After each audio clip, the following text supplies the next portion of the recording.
പുതിയ അധ്യയന വർഷത്തെ ക്ലാസുകൾ 90+ മൈ ട്യൂഷൻ ആപ്പിൽ ആരംഭിച്ചിരിക്കുന്നു. സംസ്ഥാനത്ത് ഇരട്ട ജനിതക വ്യതിയാനം വന്ന വൈറസിന്റെ വ്യാപനം ശക്തമെന്ന് ആരോഗ്യവകുപ്പ്. മിക്ക ജില്ലകളിലും ഇരട്ട ജനിതക വ്യതിയാനം വന്ന വൈറസിന്റെ സാന്നിധ്യം സ്ഥിരീകരിച്ചിരിക്കുകയാണ്.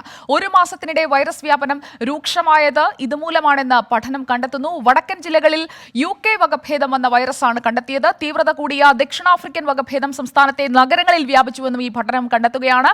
ഷഫീദ് റാവുത്തർ നൽകും കൂടുതൽ വിവരങ്ങൾ. ഷഫീദ് റാവുത്തർ, ഈ വർഷത്തിന്റെ ആദ്യ മാസങ്ങളിൽ നേരിയ തോതിലായിരുന്നു ഇത്തരത്തിൽ വകഭേദം വന്ന വൈറസിന്റെ സാന്നിധ്യമെങ്കിൽ ഏപ്രിൽ ആകുമ്പോഴേക്ക് അത് എത്രത്തോളം കൂടിയിരിക്കുന്നു? അതാണോ നമ്മൾ മുന്നിൽ കാണുന്ന രോഗവ്യാപനത്തിന്റെ ഒരു ഗ്രാഫ് ഉയരാൻ കാരണമാക്കിയത്? സുജിയെ സൂചിപ്പിച്ചത് തന്നെയാണ് പ്രധാന കാരണം. ഈ ടെസ്റ്റ് പോസിറ്റിവിറ്റി നിരക്ക് ഉയർന്ന സ്ഥലങ്ങളിലെല്ലാം ജനിതകമാറ്റം സംഭവിച്ച വൈറസിന്റെ സാന്നിധ്യം, അതല്ലെങ്കിൽ അതാണ് വ്യാപനത്തിനിടയാക്കിയത് എന്നുള്ള ഒരു പഠനമാണ് ഇപ്പോൾ നടത്തിയിരിക്കുന്നത്. Institute of genomics and integrative ബയോളജിയുമായി ചേർന്ന് നടത്തിയ പഠനത്തിലാണ് ഏതാണ്ട് 40% ജനിതക വകഭേദം വന്ന വൈറസ് സംസ്ഥാനത്ത്, അല്ലെങ്കിൽ അതിന്റെ സാന്നിധ്യം സംസ്ഥാനത്ത് കണ്ടെത്തിയിട്ടുള്ളത്. ഏപ്രിൽ ആദ്യം മുതൽ വ്യാപനം ശക്തമായെന്നാണ് ഈ പഠനം പറയുന്നത്. അതായത് ഇതിനു മുൻപ്, അപ്പോൾ സ്വാഭാവികമായും ഇപ്പോഴത്തെ ഒരു സാഹചര്യം അത് അടുത്ത ഒരാഴ്ചക്കുള്ളിൽ ആ പഠന റിപ്പോർട്ട് സംസ്ഥാനത്തിന് കൈമാറുകയുള്ളൂ. ഇതിൽ ഏതാണ്ട് 30.48% UK വകഭേദം വന്ന വൈറസ് സാന്നിധ്യം. അതിൽ പ്രധാനം തിരുവനന്തപുരം, ഇടുക്കി ജില്ലകളിൽ UK വകഭേദമുള്ള വൈറസ് സാന്നിധ്യം മാത്രമായി, അല്ലെങ്കിൽ ഈ രണ്ട് ജില്ലകളിൽ UK വകഭേദം വന്ന വൈറസുകളുടെ സാന്നിധ്യം മാത്രമാണ് കണ്ടെത്തിയിട്ടുള്ളത്. 13 ജില്ലകളിലും ഈ വൈറസിന്റെ സാന്നിധ്യമുണ്ട്. പ്രത്യേകിച്ച് പത്തനംതിട്ടയിൽ മാത്രമാണ് ജനിതക വകഭേദം വന്ന വൈറസ് സാന്നിധ്യം ഇല്ലാത്തത് എന്നുള്ളതും ഈ പഠന റിപ്പോർട്ടിൽ പറയുന്നുണ്ട്. ഇന്ത്യയിൽ കൂടുതലായി വ്യാപിക്കുന്ന ഇരട്ട വകഭേദം വന്ന വൈറസിന്റെ 6.67% കേരളത്തിലുള്ളത്. അതായത് വലിയ പട്ടണങ്ങളിലും മറ്റ് സംസ്ഥാനങ്ങളുമായി അതിർത്തി പങ്കിടുന്ന പ്രദേശങ്ങളിലുമാണ് ഈ വൈറസിന്റെ സാന്നിധ്യം കൂടുതലായി ഈ പഠനത്തിന്റെ അടിസ്ഥാനത്തിൽ കണ്ടെത്തിയിട്ടുള്ളത്. കൊല്ലം, ആലപ്പുഴ, കോട്ടയം, എറണാകുളം, കോഴിക്കോട്, മലപ്പുറം, കണ്ണൂർ, കാസർഗോഡ്, വയനാട് എന്നിവിടങ്ങളിൽ ഇരട്ട വകഭേദത്തിന്റെ സാന്നിധ്യം കണ്ടെത്തിയിട്ടുണ്ട്. അതേസമയം തന്നെ ഈ ദക്ഷിണാഫ്രിക്കൻ വകഭേദം വന്ന വൈറസാണ് ഇതിൽ അടുത്തത് എന്ന് പറയുന്നത്. 4.38% സംസ്ഥാനത്തെ ദക്ഷിണാഫ്രിക്കൻ വകഭേദത്തിന്റെ സാന്നിധ്യം. കൂടുതൽ വ്യാപനം ഉത്തര കേരളത്തിലാണെങ്കിൽ പോലും നഗരങ്ങൾ കേന്ദ്രീകരിച്ചാണ് ഈ വൈറസിന്റെ സാന്നിധ്യം കൂടുതലായി കണ്ടെത്തിയിട്ടുള്ളത്. പാലക്കാടാണ് ദക്ഷിണാഫ്രിക്കൻ വകഭേദം ഏറ്റവും കൂടുതൽ കണ്ടെത്തിയിട്ടുള്ളത്. ഏതാണ്ട് 21.43% പാലക്കാട്ടെ ഇതിന്റെ സാന്നിധ്യം. കൂടാതെ വയനാട്, തൃശൂർ, മലപ്പുറം, കോട്ടയം, കൊല്ലം, കാസർഗോഡ്, കണ്ണൂർ, എറണാകുളം, കോഴിക്കോട് എന്നീ ജില്ലകളിലും ദക്ഷിണാഫ്രിക്കൻ വൈറസ് വ്യാപനം ആരംഭിച്ചിട്ടുണ്ടെന്നും പഠനം തെളിയിക്കുന്നുണ്ട്. ഇനിയുള്ള പ്രധാനപ്പെട്ട ദിവസങ്ങൾ, അല്ലെങ്കിൽ ഇനിയുള്ള ദിവസങ്ങൾ വളരെ നിർണായകമാണ്. കാരണം എല്ലാ 2 ആഴ്ച കൂടുമ്പോഴും പരിശോധനാ ഫലങ്ങൾ ഈ വൈറസ് വകഭേദവുമായി ബന്ധപ്പെട്ടുള്ള പരിശോധനയ്ക്കായി അയച്ചു കൊടുക്കുന്നുണ്ട്. സ്വാഭാവികമായും അതുകൂടി ലഭ്യമായാൽ മാത്രമേ സംസ്ഥാനത്തെ നിലവിലെ സാഹചര്യം നമുക്ക് വ്യക്തമാവുകയുള്ളൂ. സുജയ, ശരി, ഷഫീദ് റാവുത്തറാണ് വിവരങ്ങൾ നൽകിയത്. ഷഫീദ്, ഇപ്പോൾ സൂചിപ്പിച്ചതുപോലെ നമ്മുടെ സംസ്ഥാനത്ത് ടെസ്റ്റ് പോസിറ്റിവിറ്റി നിരക്ക് ഉയർന്നു നിൽക്കുന്നു എന്ന് ഓരോ ദിവസവും നമ്മൾ പറയുന്നു. അതുപോലെ തന്നെ രോഗികളാകുന്നവരുടെ എണ്ണം ഓരോ ദിവസവും കൂടി വരുന്നു. അതിനിടയാക്കുന്നത് വൈറസിൽ സംഭവിക്കുന്ന ജനിതക പരിവർത്തനത്തിന്റെയും അവയുടെ സ്വഭാവ സവിശേഷതയുടെയും അടിസ്ഥാനത്തിൽ നമ്മളിപ്പോൾ തരംതിരിച്ച് കണ്ടെത്തിക്കൊണ്ടിരിക്കുന്ന പുതിയ വകഭേദങ്ങളാണെന്ന് വ്യക്തമാകുമ്പോൾ രോഗവ്യാപനം നമ്മൾ പിടിക്കുന്നിടത്ത് നിൽക്കാത്തതിന്റെ കാരണവും കൂടുതൽ വ്യക്തമാവുകയാണ്. ഇന്ത്യയിൽ പലയിടത്തും പല ഇനം വേരിയന്റുകളാണ് ശക്തി പ്രാപിക്കുന്നത്. ആദ്യഘട്ടത്തിൽ 2-3 വേരിയന്റുകളായിരുന്നെങ്കിൽ ഇപ്പോൾ ഈ വൈറസ് വ്യാപനം തീവ്രമാക്കുന്ന പലതരം വേരിയന്റുകൾ, ഇന്ത്യൻ വേരിയന്റിന് തന്നെ പല രീതിയിലേക്ക് ഈ വകഭേദങ്ങൾ മാറുന്നതാണ് നമ്മൾ കണ്ടുകൊണ്ടിരിക്കുന്നത്. നമുക്ക് കേരളത്തിൽ വൈറസ് വ്യാപനം തീവ്രമാക്കുന്ന വേരിയന്റുകൾ ഏതൊക്കെയെന്ന് വിശദമായി നമുക്ക് AR സഹായത്തോടു കൂടി നോക്കാം. കേരളത്തിൽ കണ്ടെത്തിയ വേരിയന്റുകൾ 3 തരത്തിലുള്ളതാണ് പ്രധാനമായും ഇപ്പോൾ ജില്ലകളിൽ വ്യാപിച്ചുകൊണ്ടിരിക്കുന്നത്. അതിൽ ആദ്യം കണ്ടെത്തിയത് UK വകഭേദമാണ്. B1.1.17 എന്നുള്ള UK വകഭേദം.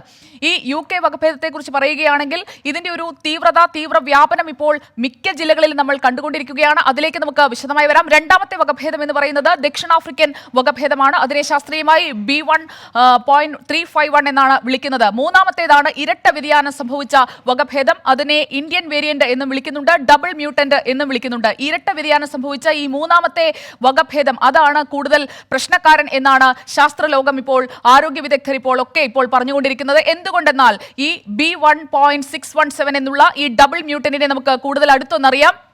അതിന് 2 തരത്തിലാണ് വകഭേദങ്ങൾ ഉണ്ടായിരിക്കുന്നത്, 2 വ്യതിയാനങ്ങൾ ഉണ്ടായിരിക്കുന്നു. അതിൽ ആദ്യത്തെ വ്യതിയാനം വാക്സിനെ പ്രതിരോധിക്കുന്ന വ്യതിയാനമാണ്. നമ്മൾ വാക്സിൻ എടുത്തു കഴിഞ്ഞാലും രോഗബാധിതരാകാനുള്ള സാധ്യതയാണ്. ഇത്തരത്തിലുള്ള ഒരു കോവിഡ് വൈറസാണ് നമ്മുടെ ഉള്ളിലേക്ക് കടന്നിരിക്കുന്നതെങ്കിൽ E484Qവും L452 BA.2.R ഈ രണ്ട് വകഭേദങ്ങൾ ഈ ഒരു വൈറസിന് സംഭവിച്ചു കഴിഞ്ഞിരിക്കുകയാണ്. ജനിതക പരിവർത്തനത്തിലൂടെ ആന്റിബോഡിക്ക് നൽകാൻ കഴിയുന്ന പ്രതിരോധം അതുകൂടി ഇല്ലാതാക്കുന്നു. ആന്റിബോഡിയിൽ നിന്നും വാക്സിനിൽ നിന്നും രക്ഷപ്പെടാൻ സാധിക്കുന്ന ഒരു വേരിയന്റ് ആണ് ഇത് എന്ന് പറയാം. അതുകൊണ്ട് തന്നെ ഇതിനെ ശാസ്ത്രലോകം എസ്കേപ്പ് വേരിയന്റ് എന്നും വിളിക്കുന്നുണ്ട്. നമുക്ക് ഇനി ജില്ലകളിൽ എങ്ങനെയാണ് ഈ 3 വ്യതിയാനം സംഭവിച്ച ജനിതക വകഭേദം സംഭവിച്ച വൈറസുകളുടെയും സാന്നിധ്യം ഇപ്പോൾ കണ്ടെത്തിയിരിക്കുന്നത് എന്നുകൂടി വിശദമായി തന്നെ പരിശോധിക്കാം. ഇരട്ട ജനിതക വ്യതിയാനം എന്ന വൈറസ് വ്യാപനം മിക്ക ജില്ലകളിലും ഈ സാന്നിധ്യം കണ്ടെത്തിയിരിക്കുകയാണ്. UK വകഭേദത്തെക്കുറിച്ചാണ് പറഞ്ഞത്. UK വകഭേദം വിവിധ മാസങ്ങളിൽ എങ്ങനെയാണ് സംഭവിച്ചിരിക്കുന്നത്? ഇക്കഴിഞ്ഞ ജനുവരിയിൽ 1.06% മാത്രമായിരുന്നു UK വകഭേദത്തിന്റെ കേരളത്തിലെ സാന്നിധ്യം. ഫെബ്രുവരി 20 ആകുമ്പോൾ അത് കുറഞ്ഞു വരുന്നു, 0.8 മാത്രമാകുന്നു. മാർച്ച് 16 തീയതിയിലെ കണക്ക് ഈ വൈറസിന്റെ വ്യാപനം തീവ്രമാകുന്നു എന്നുള്ളതിന്റെ ഒരു സൂചകമായി നിൽക്കുകയാണ്. മാർച്ച് 16 ആകുമ്പോൾ 1.73 ആണ് ഈ വൈറസിന്റെ സാന്നിധ്യം. മാർച്ച് 20 ആകുമ്പോൾ അത് 3.8 ആകുന്നു. ഇപ്പോൾ ഏറ്റവും ഒടുവിലായി ഇന്നലെ വരെയുള്ള കണക്കനുസരിച്ച് 30.48% ഈ ഒരു UK വകഭേദമാണ് നമ്മൾ കണ്ടുകൊണ്ടിരിക്കുന്നത്. 4.38, 6.67 എന്നുള്ളത് നമ്മൾ നേരത്തെ പറഞ്ഞ വൈറസ് വകഭേദങ്ങളാണ്. ഇത്തരത്തിൽ 3 വകഭേദങ്ങൾ നമ്മുടെ സംസ്ഥാനത്ത് ഇപ്പോൾ ജില്ലകളിൽ വ്യാപിച്ചുകൊണ്ടിരിക്കുകയാണ്. ഇരട്ട ജനിതക വ്യതിയാനം എന്ന വൈറസ് വ്യാപനം എന്തൊക്കെയാണ് ഇപ്പോൾ ഈ പഠനത്തിലൂടെ കണ്ടെത്തിയിരിക്കുന്നത് എന്ന് നമുക്ക് നോക്കാം. മിക്ക ജില്ലകളിലും ഇരട്ട ജനിതക വ്യതിയാനം എന്ന വൈറസിന്റെ സാന്നിധ്യം കണ്ടെത്തി കഴിഞ്ഞിരിക്കുകയാണ്. അപ്പോൾ ഈ ഒരു വൈറസിന്റെ വ്യാപനം എത്രത്തോളം രൂക്ഷമായി കഴിഞ്ഞു എന്നാണ് നമ്മൾ ഇനി പരിശോധിക്കാൻ പോകുന്നത്. ഇപ്പോൾ പ്രേക്ഷകർക്ക് സ്ക്രീനിൽ കാണാം ഇരട്ട ജനിതക വ്യതിയാനം എന്ന വൈറസിന്റെ വ്യതിയാനം. പഠനത്തിലെ കണ്ടെത്തലുകൾ ഇങ്ങനെയാണ്. മിക്ക ജില്ലകളിലും ഈ ഒരു വൈറസിന്റെ സാന്നിധ്യം കണ്ടെത്തി കഴിഞ്ഞിരിക്കുന്നു. 1 മാസത്തിനിടെയാണ് വൈറസ് വ്യാപനം രൂക്ഷമായെന്ന് ഈ പഠനം കണ്ടെത്തുന്നത്. ഏപ്രിൽ ആദ്യം മുതൽ ഈ ഒരു വ്യാപനം ശക്തമാവുകയാണ് നമ്മുടെ സംസ്ഥാനത്ത്. 1 മാസത്തിനിടെ വൈറസ് വ്യാപനം രൂക്ഷമാകുന്നു എന്ന് പറയുമ്പോൾ ഇപ്പോൾ ഏപ്രിൽ അവസാനമാകുന്നു, ഈ വ്യാപനം കൂടി വരികയാണ്. ഏപ്രിൽ ആദ്യം മുതൽ തുടങ്ങിയ വ്യാപനം ഇൻസ്റ്റിറ്റ്യൂട്ട് ഓഫ് ജൈനോമിക്സ് ആൻഡ് ഇന്റഗ്രേറ്റീവ് ബയോളജിയുടെ പഠനപ്രകാരമുള്ള കണ്ടെത്തലുകളാണ് ഇപ്പോൾ ഞങ്ങൾ പ്രേക്ഷകരിലേക്ക് എത്തിക്കുന്നത്. വൈറസ് വ്യതിയാനം ഇവർ പഠിച്ചത് സർക്കാരിന്റെ നിർദ്ദേശപ്രകാരമാണ്. ഇന്നലെ മുഖ്യമന്ത്രി തന്നെ വാർത്താ സമ്മേളനത്തിൽ ഇക്കാര്യം വ്യക്തമാക്കുന്നുണ്ടായിരുന്നു. UK വകഭേദം കണ്ടെത്തിയത് വടക്കൻ ജില്ലകളിലാണ്. തീവ്രത കൂടിയ ദക്ഷിണാഫ്രിക്കൻ വകഭേദം അത് നഗരപ്രദേശങ്ങളിലാണ് ഇപ്പോൾ വ്യാപിച്ചുകൊണ്ടിരിക്കുന്നത്. ടെസ്റ്റ് പോസിറ്റിവിറ്റി കൂടിയ സ്ഥലങ്ങളിൽ ഈ ഒരു ജനിതക മാറ്റം വന്ന വൈറസിന്റെ സാന്നിധ്യം തന്നെയാണ് ഉണ്ടായിരിക്കുന്നത് എന്നും മനസ്സിലാക്കാൻ കഴിയുന്നു ഈ പഠനത്തിലൂടെ. ജനിതക മാറ്റം കണ്ടെത്താൻ എല്ലാ 2 ആഴ്ചകളിലും സാമ്പിളുകൾ എടുത്ത് പ്രത്യേക പരിശോധനകൾ നടത്തുക എന്നത് മാത്രമാണ് ഈ തീവ്രവ്യാപനം പിടിച്ചു നിർത്താനായി ഇപ്പോൾ നമ്മൾ ചെയ്തുകൊണ്ടിരിക്കുന്നത്. സംസ്ഥാനത്ത് കൂടുതൽ വ്യാപിച്ചത് ഞാൻ തുടക്കത്തിൽ സൂചിപ്പിച്ചതുപോലെ UK വകഭേദം. ആ വൈറസിന്റെ സാന്നിധ്യം ഇപ്പോൾ 30%-അധികമായിരിക്കുകയാണ് നമ്മുടെ സംസ്ഥാനത്ത്. കാരണം ഈ ഒരു വകഭേദത്തിന് പ്രസരണ ശേഷി കൂടുതലാണ്. സമ്പർക്കത്തിലൂടെയുള്ള രോഗവ്യാപനം കൂട്ടുന്നതും ഈ ഒരു UK വകഭേദമാണ്. പത്തനംതിട്ട ജില്ല മാത്രമാണ് ഇപ്പോൾ ഏറെക്കുറെ ഒന്ന് രക്ഷപ്പെട്ട് നിൽക്കുന്നത്. മറ്റ് ജില്ലകളിലൊക്കെ ഈ വകഭേദം എന്ന വൈറസിന്റെ വ്യാപനം നമ്മൾ കണ്ടുവരികയാണ്. UK വൈറസ് കൂടുതലായി ബാധിച്ചവർ ഉള്ളത് ജില്ലകൾ തിരിച്ച് നമ്മൾ നോക്കുകയാണെങ്കിൽ കണ്ണൂർ ജില്ലയിൽ 75% ആളുകളിലും UK വൈറസ് വകഭേദമാണ് കണ്ടെത്തിയിരിക്കുന്നത്. ഒപ്പം മലബാറിലെ മറ്റ് ജില്ലകളിലും UK വൈറസിന്റെ ഒരു പടർന്നു പോകുന്നതാണ് നമ്മൾ കണക്കുകൾ പരിശോധിക്കുമ്പോൾ മനസ്സിലാക്കാൻ കഴിയുന്നത്. കാസർഗോഡ് ജില്ലയിൽ 66.67%, മലപ്പുറത്തേക്ക് വന്നാൽ 59.38%, വയനാട്ടിൽ 50%, കോഴിക്കോട്ട് 34.07%, എറണാകുളത്ത് 50.65% എന്നിങ്ങനെയാണ് നമ്മൾ കണ്ടുവരുന്നത്. UK വകഭേദത്തിൽ നിന്നും രണ്ടാമതായി നമ്മുടെ ആശങ്ക കൂട്ടുന്നത് ദക്ഷിണാഫ്രിക്കൻ വകഭേദമാണ്. ദക്ഷിണാഫ്രിക്കൻ വകഭേദം സ്ഥിരീകരിച്ചതായുള്ള വാർത്തകളൊക്കെ നമ്മൾ ഈ വർഷം ആദ്യം മുതൽ തന്നെ കേൾക്കുന്നുണ്ടായിരുന്നു. പാലക്കാട് ജില്ലയിലാണ് ദക്ഷിണാഫ്രിക്കൻ വകഭേദം എന്ന വൈറസ് കൂടുതലായി വ്യാപിച്ചിരിക്കുന്നത്. 21.43% രോഗബാധിതരിലാണ് ദക്ഷിണാഫ്രിക്കൻ വകഭേദം നമുക്ക് കണ്ടെത്താൻ കഴിഞ്ഞിരിക്കുന്നത്. 10 ജില്ലകളിൽ ദക്ഷിണാഫ്രിക്കൻ വൈറസിന്റെ സാന്നിധ്യം ഇതിനകം കണ്ടെത്തി കഴിഞ്ഞിരിക്കുന്നു. ദക്ഷിണാഫ്രിക്കൻ ഇന്ത്യൻ വകഭേദങ്ങൾ സംസ്ഥാനത്ത് സ്ഥിരീകരിച്ചത് കഴിഞ്ഞ മാസമാണ്. ഇന്ത്യൻ വകഭേദം കൂടുതലുള്ളത് കോട്ടയത്തും ആലപ്പുഴയിലുമാണ്. അപ്പോൾ ഇങ്ങനെയാണ് കണക്കുകൾ നമ്മളോട് പറയുന്ന വിവരങ്ങൾ. ജില്ലകൾ തിരിച്ചുള്ള കണക്കുകൾ കൂടി പ്രേക്ഷകരിലേക്ക് എത്തിക്കണമെന്നുണ്ടായിരുന്നു. അത് നമുക്ക് തയ്യാറാകുന്ന മുറയ്ക്ക് പ്രേക്ഷകരിലേക്ക് എത്തിക്കാം. ജില്ലകൾ തിരിച്ചുള്ള അതിവ്യാപനം, ഓരോ വൈറസിന്റെയും സാന്നിധ്യം എത്ര ശതമാനം വീതമാണ് എന്നും ഈ പഠനത്തിൽ വ്യക്തമായി പറയുന്നുണ്ട്. രാജ്യത്തെ വ്യത്യസ്ത കോവിഡ് വാക്സിൻ വില, അത് സംബന്ധിച്ചുള്ള ചോദ്യങ്ങൾ ഇന്ന് സുപ്രീം കോടതിയുടെ ഭാഗത്തു നിന്ന് വന്നു. വിവിധ ഉൽപാദകർ വിവിധ വിലകൾ എന്തുകൊണ്ടാണ് ഈടാക്കുന്നതെന്നായിരുന്നു സുപ്രീം കോടതിയുടെ ചോദ്യം. കേന്ദ്ര സർക്കാർ ഇതിൽ എന്താണ് ചെയ്യുന്നതെന്ന് വ്യക്തമാക്കണമെന്നും ജസ്റ്റിസ് രവീന്ദ്ര ഭട്ട് ആവശ്യപ്പെട്ടു. ഡ്രഗ്സ് കൺട്രോളർ നിയമം അനുസരിച്ച് കേന്ദ്രത്തിന് അധികാരമുണ്ട്. മഹാമാരിയാണ്, രാജ്യത്തിന്റെ പ്രതിസന്ധി ഘട്ടമാണ്, ഇപ്പോഴല്ലേ അധികാരങ്ങൾ പ്രയോഗിക്കേണ്ടതെന്നും സുപ്രീം കോടതി ഇന്ന് ചോദിച്ചിരിക്കുകയാണ്. MP പ്രദീപ് കുമാർ നൽകുന്നു കൂടുതൽ വിവരങ്ങൾ. പ്രദീപ് കുമാർ, കോവിഡ് പ്രതിസന്ധി സംബന്ധിച്ച ഹർജികളിൽ കേന്ദ്രത്തിനെതിരെ സുപ്രീം കോടതി ഉന്നയിക്കുന്ന ചോദ്യങ്ങളേറെ നിർണായകമായവയാണ്. അവയ്ക്കുള്ള മറുപടി സംബന്ധിച്ച് എന്തെങ്കിലും സൂചനകൾ വരുന്നുണ്ടോ? സുജയ, ഇപ്പോഴും ഈ കോവിഡ് പ്രതിസന്ധിയിൽ സ്വമേധയായി എടുത്ത കേസ് സുപ്രീം കോടതി പരിഗണിച്ചുകൊണ്ടിരിക്കുകയാണ്. ജസ്റ്റിസ് DY ചന്ദ്രചൂഡ് അധ്യക്ഷനായ ബെഞ്ചാണ് ഈ കേന്ദ്ര സർക്കാരിന്റെയും അതുപോലെ തന്നെ ഡൽഹി അടക്കം സംസ്ഥാനങ്ങളുടെയും വാദമുഖങ്ങൾ കേൾക്കുന്നത്. ഏറ്റവും പ്രധാനമായി ഇപ്പോൾ ഏറ്റവും ഒടുവിലായി കോടതി ചോദിച്ചിരിക്കുന്നത് ജസ്റ്റിസ് രവീന്ദ്ര ഭട്ടാണ് വളരെ നിർണായകമായ ആ ചോദ്യം ചോദിച്ചത്. അതായത് ഈ വാക്സിൻ വിലയിൽ എന്താണ് കേന്ദ്ര സർക്കാരിന്റെ നിലപാട്? കാരണം വിവിധ ഉത്പാദകർ വിവിധ വിലകളാണ് വാക്സിന് ഈടാക്കുന്നത്. ഇപ്പോൾ കോവിഷീൽഡ് ആണെങ്കിലും കോവാക്സിൻ ആണെങ്കിലും അതിന് വിവിധ വിലകളാണ് ഈടാക്കുന്നത്. അതും സർക്കാരുകൾക്ക് നൽകുന്നത് വിവിധ വില, അതുപോലെ സ്വകാര്യ ആശുപത്രികൾക്ക് നൽകുന്ന വിവിധ വില, ഇങ്ങനെ ഉള്ള വില വ്യത്യാസമുണ്ടല്ലോ. മാത്രമല്ല കേന്ദ്ര സർക്കാർ ഇതിൽ എന്താണ് ചെയ്യുന്നത്? ഡ്രഗ്സ് കൺട്രോളർ നിയമം അനുസരിച്ച് കേന്ദ്രത്തിന് വളരെ വിശാലമായ അധികാരങ്ങളുണ്ട്. മഹാമാരി സമയമാണ്, രാജ്യത്തിന്റെ പ്രതിസന്ധി ഘട്ടമാണ്.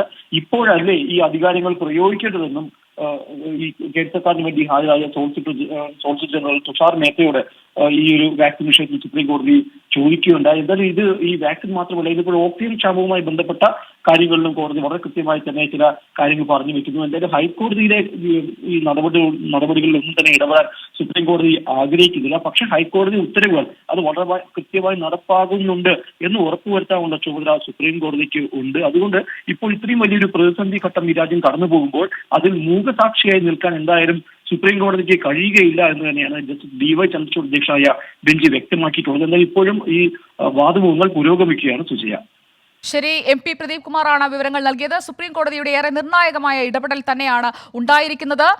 ഹൈക്കോടതിയുടെ ഇടപെടലുകൾ നിയന്ത്രിക്കില്ല എന്നും സുപ്രീം കോടതി ഇന്ന് പറഞ്ഞ സാഹചര്യത്തിൽ തുടർ പരാമർശങ്ങൾ എന്തൊക്കെയായിരിക്കുമെന്നറിയാൻ നമുക്ക് നോക്കാം. സുപ്രീം കോടതിയിൽ നിന്നുള്ള കൂടുതൽ വിവരങ്ങൾ പ്രേക്ഷകരുമായി വരും ബുള്ളറ്റിനുകളിൽ പങ്കുവയ്ക്കാം. രാജ്യത്ത് ആശങ്ക അകലുന്നില്ല. കോവിഡ് സംബന്ധിച്ച് പ്രതിദിന കേസുകൾ 3 ലക്ഷത്തിന് മുകളിൽ തന്നെ തുടരുകയാണ് ഇന്നത്തെ ദിവസവും. അതോടൊപ്പം നമ്മുടെ ആശങ്ക കൂട്ടിക്കൊണ്ട് രോഗമുക്തി നിരക്ക് 82% കുറഞ്ഞിരിക്കുകയാണ്.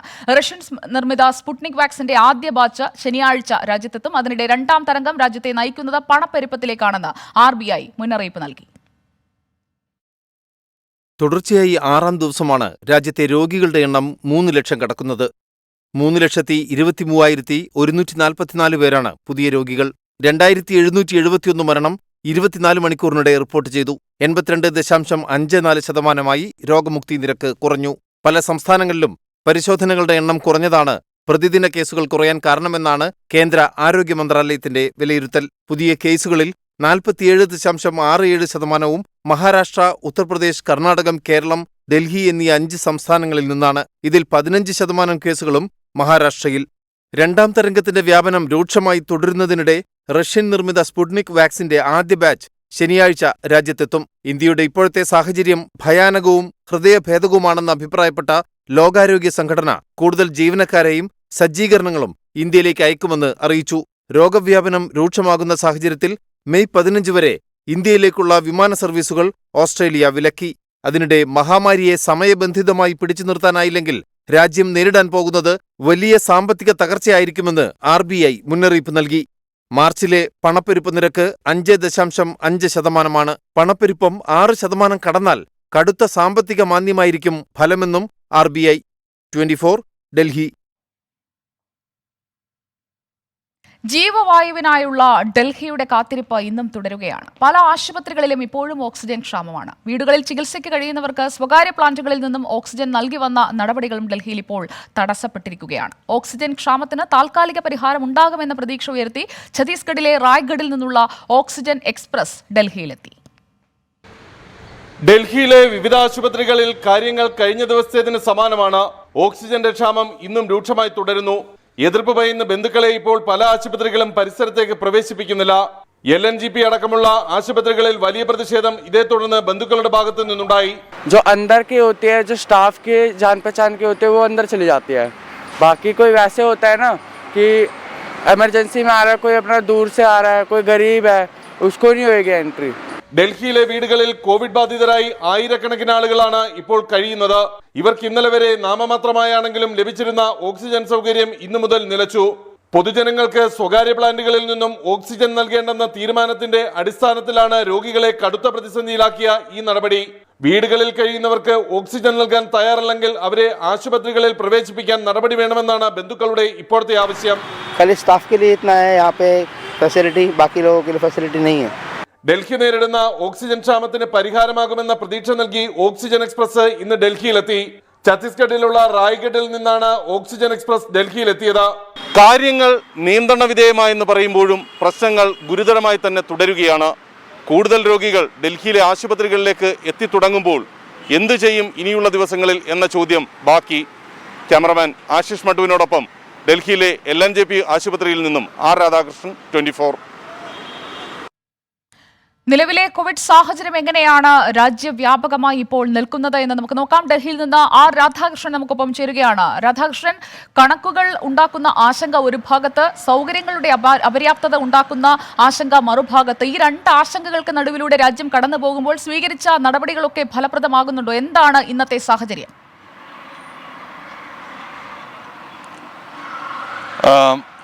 ഇതിനെല്ലാം ഉപരി മറ്റൊരു വലിയ പ്രതിസന്ധി കൂടി ഇപ്പോഴത്തെ അവസ്ഥയിൽ വരുന്നുണ്ട് സുജയ. കാരണം ഇപ്പോഴത്തെ ഈ കണക്കുകൾ അവലോകനം ചെയ്യുമ്പോൾ അടുത്ത 2 ആഴ്ചകളിലേക്ക് രാജ്യം ഏതു വിധത്തിലുള്ള പ്രതിസന്ധിയിലേക്കാണ് കടക്കുന്നത് എന്ന ചോദ്യമാണ് ഇപ്പോൾ ആരോഗ്യ വിദഗ്ധരുടെ മുന്നിൽ എത്തുന്നത്. ഇതനുസരിച്ച് രാജ്യത്തെ സംബന്ധിച്ച് ഇപ്പോൾ ഈ മഹാരാഷ്ട്രയിലും ഡൽഹിയിലും അടക്കമുള്ള 10 സംസ്ഥാനങ്ങളിലാണ് വലിയ പ്രതിസന്ധി എന്ന് പറയാവുന്ന സാഹചര്യമെങ്കിൽ അത് ഏതാണ്ട് 20 അധികം സംസ്ഥാനങ്ങളിലേക്ക് വ്യാപിക്കുന്ന ഒരു രീതിയിലേക്ക് കാര്യങ്ങൾ എത്തും. ഡൽഹിയെ പോലെയും കേരളത്തെ പോലെയും മഹാരാഷ്ട്രയെ പോലെയും ഉള്ള സ്ഥലങ്ങളിൽ ഈ രോഗവ്യാപനത്തിൻ്റെ തോത് വർദ്ധിക്കുന്നു എന്നതിനൊപ്പം മരണസംഖ്യയുടെ രീതിയും കൂടുതൽ വർദ്ധിക്കുന്നു എന്ന ഭീതിയാണ് ഇപ്പോൾ ഉള്ളത്. ഇതടക്കമുള്ള കാര്യങ്ങൾ അവലോകനം ചെയ്ത് ആവശ്യമായിട്ടുള്ള സൗകര്യങ്ങൾ ഏർപ്പെടുത്തുക എന്നതാണ് കേന്ദ്ര സർക്കാർ ഇപ്പോൾ ആലോചിക്കുന്നതും സ്വീകരിക്കുന്നതുമായിട്ടുള്ള നടപടി. ഇതിനുവേണ്ടി സംസ്ഥാന സർക്കാരുകളുമായിട്ടുള്ള ചർച്ചകൾ നടക്കുന്നുണ്ട്. പക്ഷേ ഇവിടെയും പ്രതിസന്ധി നിറഞ്ഞു നിൽക്കുന്നത് ഈ ഓക്സിജൻ അടക്കം അടിസ്ഥാന സൗകര്യങ്ങൾ ഉൾപ്പെടെ വാക്സിൻ്റെ ലഭ്യത അടക്കമുള്ള പ്രശ്നങ്ങളാണ്. ഇതിനൊരു ശാശ്വത പരിഹാരം കാണാനായിട്ട് ഇപ്പോഴും ഈ നടപടികളുടെ അടിസ്ഥാനത്തിൽ സാധിക്കുന്നില്ല എന്നുള്ളതാണ് കേന്ദ്ര സർക്കാരിനെ സംബന്ധിച്ച് വെല്ലുവിളിയായി നിലനിൽക്കുന്നത്. എല്ലാ വിഷയങ്ങളിലും ഏതാണ്ട് നിയന്ത്രണത്തിലേക്ക് കാര്യങ്ങൾ എത്തുന്നു എന്ന് അവകാശപ്പെടുന്ന ഘട്ടത്തിൽ പോലും ഈ നിയന്ത്രണങ്ങളും ഈ അവകാശവാദത്തെയും എല്ലാം ചോദ്യം ചെയ്തുകൊണ്ട് പ്രതിസന്ധി രൂക്ഷമാകുന്ന കാഴ്ചകൾ നമുക്ക് കാണാൻ സാധിക്കുന്നുണ്ട്. പല സംസ്ഥാനങ്ങളെ സംബന്ധിച്ചും ഇപ്പോഴത്തെ ഈ മരണനിരക്കിൻ്റെ തോത് കൂടുതൽ ഉയരുന്നത് വലിയ ആശങ്കയിലേക്ക് കാര്യങ്ങൾ എത്തിക്കുകയാണ്. ഈ പ്രായമായവരിൽ നിന്നും കൂടുതൽ ഈ യുവാക്കളിലേക്ക് രോഗബാധയും മരണസംഖ്യയും ഉയരുന്നു എന്നുള്ളത് ഒക്കെയാണ് ഇപ്പോൾ നിലനിൽക്കുന്ന പ്രതിസന്ധിയുടെ പ്രധാനപ്പെട്ട വിഷയം. ഏതായാലും രാജ്യങ്ങളെ സംബന്ധിച്ച് മറ്റു രാജ്യങ്ങൾ വാഗ്ദാനം ചെയ്തിരിക്കുന്ന സഹായം സ്വീകരിക്കുന്നതുമായി ബന്ധപ്പെട്ട ചില സാങ്കേതിക പ്രശ്നങ്ങളും നിലവിലുണ്ട്. നിലവിൽ രാജ്യത്തിൻ്റെ ഒരു പ്രഖ്യാപിത നയമനുസരിച്ച് മറ്റു വിദേശ രാജ്യങ്ങളുടെ സഹായം ഇന്ത്യ സ്വീകരിക്കില്ല എന്നതാണ്. ഈ ഒരു സഹായം പക്ഷേ അമേരിക്ക അടക്കമുള്ള രാജ്യങ്ങൾ പല ഘട്ടങ്ങളിലായി വാഗ്ദാനം ചെയ്യുമ്പോൾ അത് നേരിട്ട് സർക്കാർ ഏജൻസികൾക്ക് സ്വീകരിക്കാൻ പറ്റാത്ത ഒരു അവസ്ഥ നിലനിൽക്കുന്നുണ്ട്. ഇക്കാര്യത്തിൽ ഒരു ഭേദഗതിയും കേന്ദ്ര സർക്കാരിൻ്റെ ഭാഗത്ത് നിന്ന് നയപരമായി വരുത്തിയിട്ടില്ലെന്ന് വിദേശകാര്യ മന്ത്രാലയം പറയുന്ന ഒരു സാഹചര്യമുണ്ട്. അങ്ങനെ സങ്കീർണമായിട്ട് സാഹചര്യങ്ങൾ തുടരുന്നു. മറുവശത്ത് ചില നിയമങ്ങളും സാങ്കേതിക വിഷയവുമായി ബന്ധപ്പെട്ടിട്ടുള്ള പ്രതിസന്ധികളും നിലനിൽക്കുകയാണ്. ഇതിൻ്റെ അടിസ്ഥാനത്തിൽ ഇപ്പോൾ അടുത്ത ദിവസം തന്നെ പ്രധാനമന്ത്രി ഒരു ഉന്നത യോഗം, കഴിഞ്ഞ ഘട്ടങ്ങളിലുള്ളതുപോലെ തന്നെ ഒരു ഉന്നത യോഗം പ്രധാനമന്ത്രി വിളിച്ചു ചേർക്കും എന്ന വിവരമാണ് ഇപ്പോൾ പുറത്തു വരുന്നത്. സുജയ, വ്യക്തമാണ്. R. രാധാകൃഷ്ണനാണ് ഡൽഹിയിൽ നിന്ന് വിവരങ്ങൾ നൽകിയത്. 3 ലക്ഷം കടന്ന് ദിവസങ്ങളായി, ഒരാഴ്ചയായി ഇങ്ങനെ കോവിഡ് ബാധിതരുടെ എണ്ണം നിൽക്കുമ്പോൾ അത് മറികടക്കാനായിട്ടുള്ള പെട്ടെന്നുള്ള നടപടികളിലേക്ക് രാജ്യം കടക്കേണ്ടതുണ്ട്. വോട്ടെണ്ണൽ ദിനത്തിലെ ആഘോഷങ്ങൾക്ക് വിലക്കേർപ്പെടുത്തി കേന്ദ്ര തെരഞ്ഞെടുപ്പ് കമ്മീഷൻ. കോവിഡ് വ്യാപനം രൂക്ഷമായ പശ്ചാത്തലത്തിലാണ് നിർദ്ദേശം. തെരഞ്ഞെടുപ്പ് നടന്ന 5 സംസ്ഥാനങ്ങൾക്ക് ഈ നിയന്ത്രണം ബാധകമായിരിക്കും. മെയ് 2-ന് ഒരു വിധത്തിലുള്ള ആഹ്ലാദ പ്രകടനങ്ങളും നടത്തരുതെന്നാണ് കേന്ദ്ര തെരഞ്ഞെടുപ്പ് കമ്മീഷന്റെ നിർദ്ദേശം. ഇത് സംബന്ധിച്ച് സംസ്ഥാന ചീഫ് സെക്രട്ടറിമാർക്കും രാഷ്ട്രീയ പാർട്ടികൾക്കും നിർദ്ദേശം നൽകും. രാജ്യത്ത് കോവിഡ് നിരക്ക് വൻതോതിൽ ഉയരാൻ കാരണം കേന്ദ്ര തെരഞ്ഞെടുപ്പ് കമ്മീഷന്റെ അനാസ്ഥയാണെന്ന വിമർശനം ഉയർന്നതിന് പിന്നാലെയാണ് കമ്മീഷന്റെ ഈ തീരുമാനം. കഴിഞ്ഞ ദിവസം മദ്രാസ് ഹൈക്കോടതി കമ്മീഷനെതിരെ കോവിഡ് വ്യാപന വിഷയത്തിൽ രൂക്ഷ വിമർശനം നടത്തിയിരുന്നു. കോവിഡ് നിരക്ക് ഉയർന്നിട്ടും കോവിഡ് പ്രോട്ടോകോൾ പാലിക്കാൻ തിരഞ്ഞെടുപ്പ് നടന്ന സംസ്ഥാനങ്ങൾ വീഴ്ച വരുത്തി. ഇതിനെതിരെ കേന്ദ്ര തെരഞ്ഞെടുപ്പ് കമ്മീഷൻ നിസ്സംഗത പാലിച്ചു എന്ന ആക്ഷേപത്തിലായിരുന്നു ഹൈക്കോടതിയുടെ വിമർശനം. തെരഞ്ഞെടുപ്പ് വിജയാഘോഷങ്ങൾ നിരോധിക്കണമെന്നാവശ്യപ്പെട്ട് രാജ്യത്തെ വിവിധ ഹൈക്കോടതികളിൽ ഹർജികളും ഇപ്പോൾ എത്തിയിട്ടുണ്ട്. ഇതിന്റെ പശ്ചാത്തലത്തിലാണ് തെരഞ്ഞെടുപ്പ് കമ്മീഷൻ ആഘോഷങ്ങൾ നിയന്ത്രിച്ചുകൊണ്ട് നിർദ്ദേശം ഇറക്കിയത്. തെരഞ്ഞെടുപ്പ് ഫലപ്രഖ്യാപന ദിവസവും അതിനടുത്ത ദിവസങ്ങളിലും ഉത്തരവ് ബാധകമായിരിക്കും. 24 ഡൽഹി. സംസ്ഥാനത്ത് എന്താണ് ഇത് സംബന്ധിച്ച് ഇപ്പോൾ നടക്കുന്നത് എന്ന് നോക്കാം. വോട്ടെണ്ണൽ ദിനത്തിൽ കേരളത്തിൽ ലോക്ഡൌൺ വേണ്ടെന്ന് സംസ്ഥാന സർക്കാർ. കർശന നിയന്ത്രണം നിലവിലുണ്ടെന്ന് സർക്കാർ ഹൈക്കോടതിയെ അറിയിക്കും. സർവകക്ഷി യോഗത്തിന്റെ തീരുമാനമാണ് ഇന്ന് കോടതിയെ അറിയിക്കുക. വോട്ടെണ്ണൽ ദിനം വിജയാഹ്ലാദങ്ങൾ വേണ്ടെന്നാവശ്യപ്പെട്ടുള്ള ഹർജി കോടതി ഉച്ചയ്ക്ക് ശേഷം പരിഗണിക്കും. എസ് ശ്രീകാന്ത് നൽകും വിവരങ്ങൾ. ശ്രീകാന്ത്, ലോക്ഡൌൺ ഇല്ല, നിയന്ത്രണങ്ങളുണ്ട് എന്ന് കോടതിയെ അറിയിക്കുമ്പോൾ ഈ ഒരു കോവിഡ് പശ്ചാത്തലത്തിൽ കോടതിയുടെ തീരുമാനം ഏറെ നിർണായകമാവില്ലേ? സുജയ 1:45 ഈ കേസ് ഹൈക്കോടതി പരിഗണിക്കാനിരിക്കുകയാണ്. സംസ്ഥാന സർക്കാർ ഇന്ന് കോടതിയിൽ അറിയിക്കാൻ പോകുന്ന പ്രധാനപ്പെട്ട കാര്യം സർവകക്ഷി യോഗത്തിൽ വലിയ ആഘോഷ പ്രകടനങ്ങൾ ഒന്നും തന്നെ ഈ വോട്ടെണ്ണൽ ദിനത്തിൽ വേണ്ട എന്ന് തീരുമാനിച്ചിട്ടുണ്ട് എന്നുള്ളതാണ്. അതുമാത്രമല്ല ഈ അന്നത്തെ ദിവസം പ്രത്യേകിച്ച് കടുത്ത നിയന്ത്രണങ്ങൾ, സാധാരണ പോലെയുള്ള നിയന്ത്രണങ്ങൾ അന്നത്തെ ദിവസവും തുടരുന്നുണ്ട്. ഇക്കാരണത്താൽ തന്നെ പ്രത്യേകിച്ച് ലോക്ക്ഡൌൺ വേണ്ട എന്നുള്ളതാണ് സർവകക്ഷി യോഗത്തിൽ ഉയർന്ന തീരുമാനം. ലോക്ക്ഡൌണിന് തുല്യമായ നിയന്ത്രണങ്ങളാണ് ഇപ്പോൾ സംസ്ഥാനത്തുള്ളത്. അതിനാൽ പ്രത്യേകിച്ച് ആ ഒരു ദിവസം ലോക്ക്ഡൌൺ ഒഴിവാക്കുക എന്നുള്ളതാണ് സർവകക്ഷി യോഗത്തിലെടുത്ത തീരുമാനമെന്നും സംസ്ഥാന സർക്കാർ അറിയിക്കും. അതോടൊപ്പം തന്നെ തെരഞ്ഞെടുപ്പ് കമ്മീഷൻ ആഹ്ലാദ പ്രകടനങ്ങൾ ഉൾപ്പെടെ വിലക്കിയ സാഹചര്യവും ഇന്ന് കോടതി മുമ്പാകെ ബോധിപ്പിക്കും. 1:45 ഈ ഹർജി പരിഗണിക്കും. സുജയ. ശരി ശ്രീകാന്ത്, ഹർജി പരിഗണിക്കുമ്പോൾ നമുക്ക് വീണ്ടും ആ വാർത്തയിലേക്ക് വരാം. കോടതിയുടെ തീരുമാനം എന്തായാലും നിർണായകമാണ്. സർവകക്ഷി യോഗ തീരുമാനം കോടതിയെ അറിയിക്കാനാണ് സർക്കാർ ഇപ്പോൾ നിശ്ചയിച്ചിരിക്കുന്നത്. നമുക്ക് ഇനിയും നിരവധി വാർത്തകളിലേക്ക് പോകേണ്ടതുണ്ട്. കണ്ണൂർ സർവകലാശാലയിലെ നിയമന നടപടി തടഞ്ഞുകൊണ്ടുള്ള ഹൈക്കോടതിയുടെ നിർണായക തീരുമാനവും വന്നിട്ടുണ്ട്.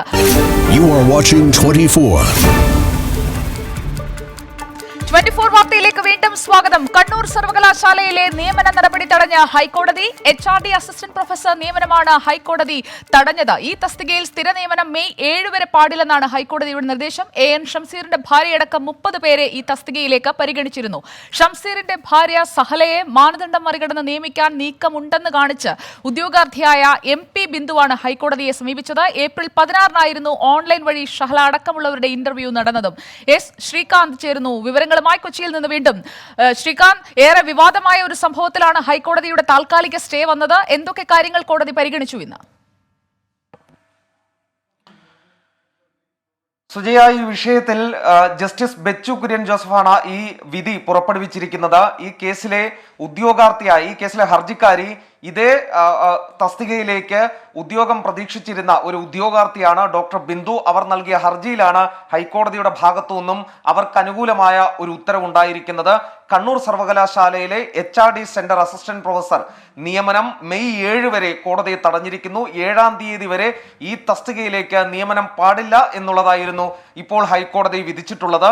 ഇത് താൽക്കാലിക തസ്തിക മാത്രമായിരുന്ന ഈ അസിസ്റ്റന്റ് പ്രൊഫസർ തസ്തിക അത് സ്ഥിര തസ്തികയാക്കി മാറ്റിക്കൊണ്ടാണ് നിയമനം നടത്താൻ തീരുമാനിച്ചത്. ഈ കാര്യത്തിൽ യൂണിവേഴ്സിറ്റിയുടേതടക്കമുള്ള വിശദീകരണം ഇന്ന് കോടതി കേൾക്കുകയുണ്ടായി. അവരുടെ വിശദീകരണം കൂടി കേട്ട ശേഷമാണ് ഇത്തരത്തിൽ ശക്തമായ നടപടിയെടുത്തത്. AN ഷംസീർ MLA യുടെ ഭാര്യ ഡോക്ടർ ഷഹല അടക്കം 30 പേരെയാണ് ഈ തസ്തികയിലേക്ക് പരിഗണിച്ചിരുന്നത്. ഇതിൽ നേരത്തെ തന്നെ ബന്ധു നിയമന വിഷയം വിവാദമടക്കം ഉയർന്നു വന്ന കാര്യമാണ്.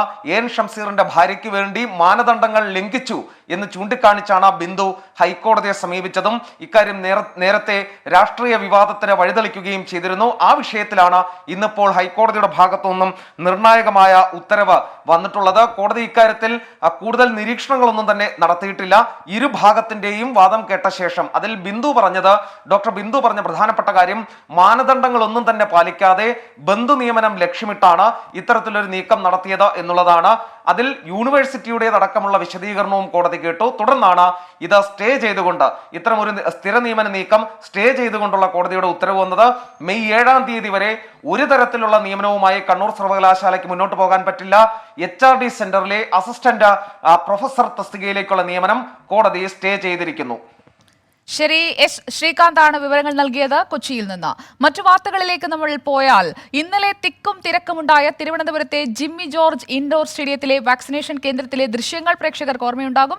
എന്തായാലും അവിടെ ഇപ്പോൾ പുതിയ ക്രമീകരണങ്ങൾ ഒരുക്കിയിരിക്കുകയാണ് ആരോഗ്യവകുപ്പും പോലീസും. ടൈം സ്ലോട്ട് ലഭിച്ചവരെ മാത്രമേ വാക്സിനേഷൻ കേന്ദ്രത്തിന്റെ പരിസരത്തേക്ക് കയറ്റിവിടുകയുള്ളൂ. അതേസമയം വാക്സിൻ ക്ഷാമം രൂക്ഷമായതോടെ എറണാകുളം ജില്ലയിൽ പലയിടങ്ങളിലും ഇന്ന് തിക്കും തിരക്കുമായിരുന്നു. തിരുവനന്തപുരം ജിമ്മി ജോർജ് ഇൻഡോർ സ്റ്റേഡിയത്തിലെ വാക്സിൻ കേന്ദ്രത്തിൽ പുതിയ സജ്ജീകരണങ്ങളായിരുന്നു പോലീസും ആരോഗ്യ വിഭാഗവും ഒരുക്കിയത്. ക്യൂ നിൽക്കാതെ ആളുകൾക്ക് ഇരിക്കാനുള്ള പ്രത്യേക സൗകര്യങ്ങളും തയ്യാറാക്കിയിരുന്നു. നിശ്ചിത സമയം നൽകിയായിരുന്നു ആളുകൾക്ക് പ്രവേശനം.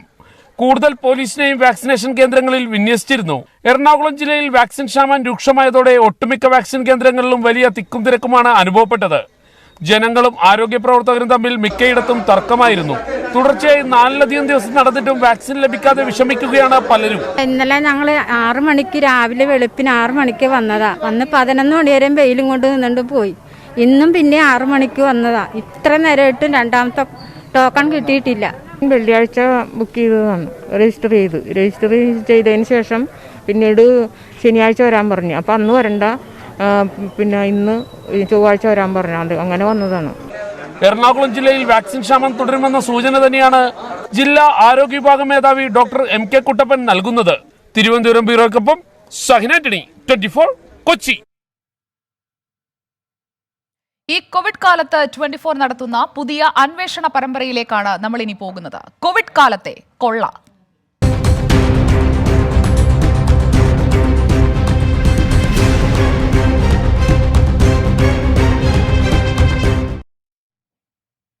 സംസ്ഥാനത്തെ സ്വകാര്യ ലാബുകളുടെ RT-PCR പരിശോധനയിൽ വൻ കൊള്ള.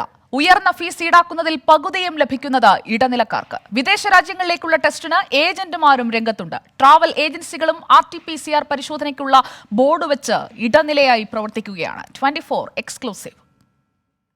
സംസ്ഥാനത്തെ സ്വകാര്യ ലാബുകൾ RT-PCR ടെസ്റ്റിന് ഈടാക്കുന്നത് 1700 രൂപയാണ്. നേരത്തെ 1500 രൂപയായിരുന്നുവെങ്കിലും കോടതി ഉത്തരവോടെ ഇത് 1700 ഉയർത്തി. സംസ്ഥാനത്തെ അക്രഡിറ്റഡ് ലാബുകൾക്ക് മാത്രമാണ് RT-PCR ടെസ്റ്റ് നടത്താനുള്ള അധികാരം. ഇതാകട്ടെ ചുരുക്കം ചില ലാബുകൾക്ക് മാത്രമേ ഉള്ളൂ. എന്നാൽ സ്വകാര്യ ക്ലിനിക്കുകളും ചെറിയ ലാബുകളും അടക്കം എല്ലാവരും തന്നെ RT-PCR ടെസ്റ്റിനുള്ള സാമ്പിൾ ശേഖരിക്കുന്നുണ്ട്. 1700 രൂപയിൽ പകുതിയും കൊണ്ടുപോകുന്നത് ഈ ഇടനിലക്കാരാണ്. IMAയുമായി ചേർന്ന് റെഡ് ക്രോസ് നടത്തുന്ന 700 രൂപയുടെ RT-PCR ടെസ്റ്റ് ഈ കൊള്ള വ്യക്തമാക്കുന്നു. ഇപ്പോൾ ഒരു പ്രൈവറ്റ് ഹോസ്പിറ്റലോ അല്ലെങ്കിൽ പ്രൈവറ്റ് കളക്ഷൻ സെൻ്ററോ എടുക്കുകയാണെങ്കിൽ ഈ 700 രൂപയ്ക്കാണ് ഈ പറയുന്ന എല്ലാ ലാബുകളും ചെയ്തു കൊടുക്കുന്നത്. അപ്പോൾ ഒരു ഇടനിലക്കാരൻ എന്നുള്ള നിലയിലാണ് ഈ കളക്ഷൻ സെൻറ്റേഴ്സ് വർക്ക് ചെയ്തുകൊണ്ടിരുന്നത്, പല പ്രൈവറ്റ് ആശുപത്രിയും. അപ്പം ഒരു 1000 രൂപ വരെ, അതിൽ ചിലപ്പോൾ 100-100 രൂപ അല്ലെങ്കിൽ 200 രൂപ ചിലപ്പോൾ അവരുടെ ചിലവുണ്ടായിരുന്നിരിക്കാം. എന്നാലും ബാക്കി 700-800 രൂപയോളം ഈ പറയുന്ന ഇടനിലക്കാർക്ക് കിട്ടിക്കൊണ്ടിരുന്നു. ഇതൊരു ആരോപണം മാത്രമല്ല. ടെസ്റ്റിനായി ആളെ കൊണ്ടിരുന്നവർക്ക് കമ്മീഷനുമുണ്ട്. സ്വകാര്യ ലാബുകളിൽ 4 പേരെ കൊണ്ടുചെന്നാൽ ലഭിക്കുന്നത് 300 രൂപയാണ്. ഈ 2-3 പേര് ഒരുമിച്ച് ചെന്നാലെന്നാണോ അവർ പറഞ്ഞത്? ഇവർ 4-5 പേരുണ്ടെങ്കിൽ നമുക്ക് 300 രൂപ വെച്ച് കമ്മീഷൻ കൊണ്ടില്ലെന്നാപ്പോ. ഇതിനു പുറമെയാണ് ട്രാവൽ ഏജൻസികൾ COVID-19 RT-PCR ആന്റിജൻ ടെസ്റ്റ് ലഭ്യമാണെന്ന പരസ്യം നൽകി ഏജന്റുമാരായി പ്രവർത്തിക്കുന്നത്. വിദേശത്തേക്ക് പോകാനുള്ളവരെയാണ് ഇവർ ലക്ഷ്യമിടുന്നത്. ഇവരെയും ഞങ്ങൾ ബന്ധപ്പെട്ടു. കമ്മീഷന്റെ കാര്യം ഫോണിൽ പറയാൻ പറ്റില്ലെന്നും നേരിൽ വരാനുമായിരുന്നു പ്രതികരണം. നേരത്തെ വന്നാ സംസാരിക്കാം. ഞാൻ ജനറൽ ഹോസ്പിറ്റലിൽ രാവിലെ വാ. അല്ലണ്ണ അവന്മാരോട് പറയാം, വരുമ്പോ അവന്മാരുമായിട്ടാണ് റേറ്റ് പറയുന്നത്. എനിക്ക് സമയം ഉണ്ടെങ്കിൽ വരാം, അല്ലെങ്കിൽ വേണ്ട. സംസ്ഥാനത്ത് RT-PCR ടെസ്റ്റിന്റെ മറവിൽ സ്വകാര്യ ലാബുകളും ഇടനിലക്കാരും നടത്തുന്ന തട്ടിപ്പാണ് ചുരുളഴിയുന്നത്. ഈ തട്ടിപ്പിന് സർക്കാർ മൗനാനുവാദം നൽകിയതോടെ സ്വകാര്യ ലാബുകളുടെ കീശയിലേക്ക് വന്നു ചേരുന്നത് ലക്ഷങ്ങളാണ്. സാധാരണക്കാരനാകട്ടെ കൊടിയ ദുരിതവും. സിറിലിനും സതീഷ് ബാബുവിനൊപ്പം VA ഗിരീഷ്, 24 തിരുവനന്തപുരം. സംസ്ഥാനത്തെ RT-PCR നിരക്ക് കുറയ്ക്കണമെന്നാവശ്യപ്പെട്ടുകൊണ്ട് കോഴിക്കോട്ട് യുവമോർച്ച പ്രവർത്തകർ പ്രതിഷേധിക്കുകയാണ്. VS രഞ്ജിത്ത് നൽകും വിവരങ്ങൾ. രഞ്ജിത്ത്, RT-PCR ടെസ്റ്റ് ഫലം വൈകുന്നതിന്റെ പ്രതിഷേധമാണോ അതോ നിരക്കിലുള്ള പ്രതിഷേധമാണോ, രണ്ടും ചേർന്നാണോ ഇപ്പോൾ യുവമോർച്ചയുടെ ഭാഗത്ത് നിന്ന് നമ്മൾ കാണുന്നത്? ഈ കോവിഡ് കാല കൊള്ളക്കെതിരെ നമ്മൾ തുടങ്ങിയിട്ടുള്ള ക്യാമ്പയിന്റെ കൂടി ഒരു പ്രതിഫലനമായിട്ട് വേണം ഇതിനെ കണക്കാക്കാൻ. കാരണം RT-PCR നിരക്ക് കേരളത്തിൽ വളരെ കൂടുതലാണ് എന്നും അതിന്റെ മറവിൽ സ്വകാര്യ ലാബുകൾ വലിയ കൊള്ള നടത്തുന്നു എന്നുമാണ് ഇപ്പോൾ യുവമോർച്ച ആരോപിക്കുന്നത്. ആ ആരോപണത്തിന്റെ അടിസ്ഥാനത്തിലാണ് ഇപ്പോൾ യുവമോർച്ചയുടെ ജില്ലാ കമ്മിറ്റി, ജില്ലാ പ്രസിഡന്റിന്റെ നേതൃത്വത്തിൽ ഇവിടെ പ്രതിഷേധ പരിപാടി സംഘടിപ്പിച്ചിരിക്കുന്നത്. ഇത് ക്രിട്ടിക്കൽ സോണാണ്, ക്രിട്ടിക്കൽ കണ്ടെയ്ൻമെന്റ് സോണാണ്. കണ്ടെയ്ൻമെന്റ് സോണിൽപ്പെട്ട ഏരിയയാണ് മാനാഞ്ചിറ. ഈ കണ്ടെയ്ൻമെന്റ് സോണുകളിൽ ആൾക്കൂട്ടത്തിന് വിലക്കുണ്ട്. അത് മറികടന്നുകൊണ്ടാണ് ഇപ്പോൾ യുവമോർച്ച പ്രവർത്തകർ ഇവിടെ പ്രതിഷേധം സംഘടിപ്പിച്ചിരിക്കുന്നത്. യുവമോർച്ചയുടെ ജില്ലാ പ്രസിഡന്റിന്റെ നേതൃത്വത്തിൽ RT-PCRന്റെ പേരിൽ നടത്തുന്ന കൊള്ള അവസാനിപ്പിക്കണം, അതിന് സർക്കാർ ഇടപെടണം എന്നാവശ്യപ്പെട്ടുകൊണ്ടാണ് ഇപ്പോൾ ഈ പ്രതിഷേധ പരിപാടി. ഇവിടെ അവസാനിച്ചു. ഒരു അരമണിക്കൂറായി നേരമായി ഇവിടെ പ്രതിഷേധ പരിപാടികൾ തുടരുകയായിരുന്നു. VS രഞ്ജിത്താണ് കോഴിക്കോട്ട് നിന്ന് വിവരങ്ങൾ നൽകിയത്. മലയാളി മാധ്യമപ്രവർത്തകൻ സിദ്ദിഖ് കാപ്പന്റെ മെഡിക്കൽ റിപ്പോർട്ട് ഹാജരാക്കാൻ ഉത്തർപ്രദേശ് സർക്കാരിന് സുപ്രീം കോടതിയുടെ നിർദ്ദേശം. കോവിഡ് ബാധിതനായ സിദ്ദിഖ് കാപ്പന്റെ ദുരിതം പരിഗണിച്ചാണ് നടപടി. കേസ് നാളെ വീണ്ടും പരിഗണിക്കും. അതേസമയം സിദ്ദിഖ് കാപ്പനെ ചങ്ങലയിൽ ബന്ധിച്ചിട്ടില്ലെന്ന് ഉത്തർപ്രദേശ് സർക്കാർ ഇന്ന് സുപ്രീം കോടതിയെ അറിയിച്ചു. ഉത്തർപ്രദേശിലെ മധുര KM മെഡിക്കൽ കോളേജിൽ പാർപ്പിച്ചിരിക്കുന്ന സിദ്ദിഖ് കാപ്പന്റെ ദുരിത ജീവിതം ഭാര്യ റെയ്ഹാനയ്ക്ക് വേണ്ടി ഹാജരായ അഡ്വക്കേറ്റ് വിൽസ് മാത്യു സുപ്രീം കോടതിയെ ശ്രദ്ധയിൽപ്പെടുത്തി. ഈ മാസം 20-ന് സിദ്ദിഖ് കാപ്പൻ ജയിലിലെ കുളിമുറിയിൽ കുഴഞ്ഞു വീണു. 21-ന് കോവിഡ് സ്ഥിരീകരിച്ചു. മധുരയിലെ മെഡിക്കൽ കോളേജിലേക്ക് മാറ്റിയ സിദ്ദിഖ് കാപ്പനെ കട്ടിലിൽ കെട്ടിയിട്ടിരിക്കുകയാണ്. ശൗചാലയത്തിൽ പോകാൻ സാധിക്കുന്നില്ലെന്നും ആരോഗ്യസ്ഥിതി ഗുരുതരമാണെന്നും അഭിഭാഷകൻ കോടതിയെ അറിയിച്ചു. എന്നാൽ സിദ്ദിഖാപ്പന്റെ ഭാര്യയുടെ കത്തിനെയും കേരള പത്രപ്രവർത്തക യൂണിയൻ സമർപ്പിച്ച ഹേബിയസ് കോർപ്പസ് ഹർജിയെയും ഉത്തർപ്രദേശ് സർക്കാരിന് വേണ്ടി ഹാജരായ സോളിസിറ്റർ ജനറൽ തുഷാർ മേത്ത എതിർത്തു. കാപ്പനെ ചങ്ങലയിൽ ബന്ധിച്ചിട്ടില്ല. ഹേബിയസ് കോർപ്പസ് ഹർജി നിലനിൽക്കുന്നതല്ല. നിയമവിരുദ്ധ വഴിയിലൂടെ ജയിക്കാനാണ് ശ്രമം. സിദ്ദിഖാപ്പന് സ്വാഭാവിക ജാമ്യത്തിന് ശ്രമിക്കാവുന്നതാണെന്നും അതിന് എതിർപ്പില്ലെന്നും സോളിസിറ്റർ ജനറൽ കോടതിയിൽ പറഞ്ഞു. പ്രത്യേക ബെഞ്ചാണ് ഈ കേസ് പരിഗണിച്ചുകൊണ്ടിരിക്കുന്നതെന്ന് സോളിസിറ്റർ ജനറൽ അറിയിച്ചപ്പോൾ ഞങ്ങൾ തന്നെ വാദം കേൾക്കുമെന്ന് chief justice N V Ramana അധ്യക്ഷനായ ബെഞ്ച് വ്യക്തമാക്കി. സിദ്ദിഖാപ്പന്റെ മെഡിക്കൽ റിപ്പോർട്ട് ഹാജരാക്കാനും ഉത്തർപ്രദേശ് സർക്കാരിന് ചീഫ് ജസ്റ്റിസ് നിർദ്ദേശം നൽകി. ഹത്രാസിലേക്ക് പോവുകയായിരുന്ന സിദ്ദിഖാപ്പനടക്കം 4 പേരെ ഒക്ടോബർ 5-നാണ് ഉത്തർപ്രദേശ് പോലീസ് അറസ്റ്റ് ചെയ്തത്. പിന്നീട് UAPA അടക്കം കുറ്റങ്ങളും ചുമത്തിയിരുന്നു. 24 ഡൽഹി. രാജ്യമെമ്പാടു നിന്നും ഓക്സിജൻ പ്രതിസന്ധിയുടെയും ക്ഷാമത്തിന്റെയും ഓക്സിജൻ കിട്ടാത്തവരുടെ രോദനത്തിന്റെയും വാർത്തകൾ വരുമ്പോൾ കേരളത്തിൽ നിലവിൽ ഓക്സിജൻ പ്രതിസന്ധിയില്ലെന്ന് കേന്ദ്ര സർക്കാർ സ്ഥാപനമായ petroleum and explosives safety organisation PESO വ്യക്തമാക്കുകയാണ്. സംസ്ഥാനത്ത് 23 ഓക്സിജൻ നിറയ്ക്കൽ കേന്ദ്രങ്ങൾ പൂർണ്ണ സജ്ജമാണ്. എന്നാൽ രോഗികളുടെ എണ്ണം കൂടുന്നത് ആശങ്കയുണ്ടാക്കുന്നുണ്ട്. ഇത് കുറയ്ക്കേണ്ടതുണ്ടെന്നാണ് PESO nodal officer R Venugopal വ്യക്തമാക്കിയത്.